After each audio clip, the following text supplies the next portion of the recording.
What happens if you spend at least 20 minutes outside every single day?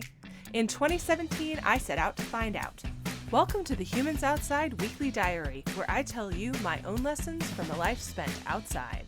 What did I do and learn while going outside this week? That and this week's Real Outdoor Hero, up next. How are traditions born? If you listened to my November 24th Outdoor Diary, you heard about my plan to go with the family to a dry cabin in Denali State Park, just outside Denali National Park, and you heard that I feared that I had made a grave mistake. Here's a little background. It was a sunny day in April or maybe early May.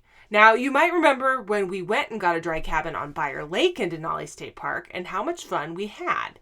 It was there as I sat on the porch like a cat in the warm late spring sun that I thought, you know what would be amazing around Thanksgiving? Spending the weekend at a cabin just like this. Amazing. But the thing is that while I was sitting there in the warm sun, I temporarily forgot that sometimes the warm sun is not out, like in late November, and therefore I might not like going to a cabin in the middle of nowhere with my family. That was my concern last week, that heading to a cabin with no electricity or running water when there's maybe 8 hours of daylight and spending Thanksgiving there may not be that fun. Oh, and it's like maybe 20 degrees outside, if that. But then there was the possibility that I was just doing the thing I always do, which is think that everything is going to be terrible and dwell on the worst case scenario, only to have it be, well, fabulous. So what do you think happened? Yes, okay, it was great. We had a fantastic time. On Thursday morning, we packed up our Thanksgiving feast of 2 pies, a stuffed turkey breast from Costco, Luke's family recipe Jell-O salad known as pink stuff, instant mashed potatoes, pre-made gravy ready to be reheated, a box of stuffing, and more snacks than you can even imagine, and loaded up the car. Now, I need you to imagine how stuffed our car was. We drive a Subaru Outback with 5 seatbelts. In it, we put 4 people and 2 dogs. At the kids' feet was wood. In the rocket box on top of the car, all wood. In the back of the stacked on top of everything, wood. Balanced above the kids and 1 dog was a giant sled for hauling our stuff to the cabin. And in the back was clothes. We weren't staying long, but it's cold and layers take up a ton of space, bedding, and all the food in the land. We also packed in some board games and, of course, snowshoes for getting to the cabin and around the area. And we hauled it all to the cabin and had a great time.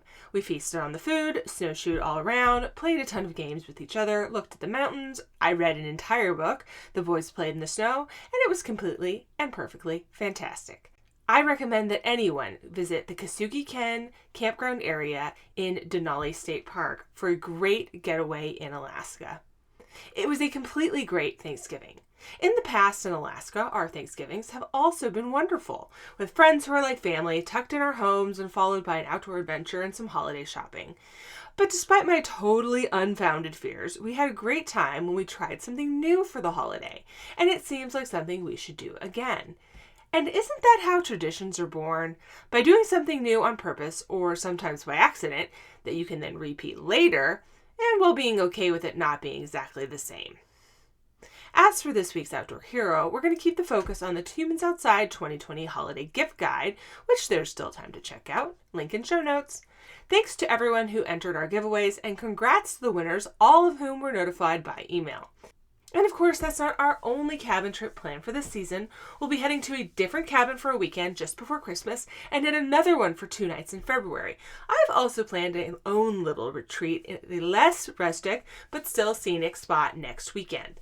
I need some time to think and plan out what I'm going to have for you on season 3 of the Humans Outside podcast starting in January. That brings me to this. This week will be our last regular episode until season 3 starts in January. I'll be keeping up the weekly outdoor diary until then. Of course, if you want to see some photos of our Thanksgiving adventure and stay up with what I do every day for my 20 minutes outside, you can check out Humans Outside on Facebook or Instagram. And I want to see your outdoor time too, so tag it with hashtag HumansOutside365. Until next time, I'll see you out there.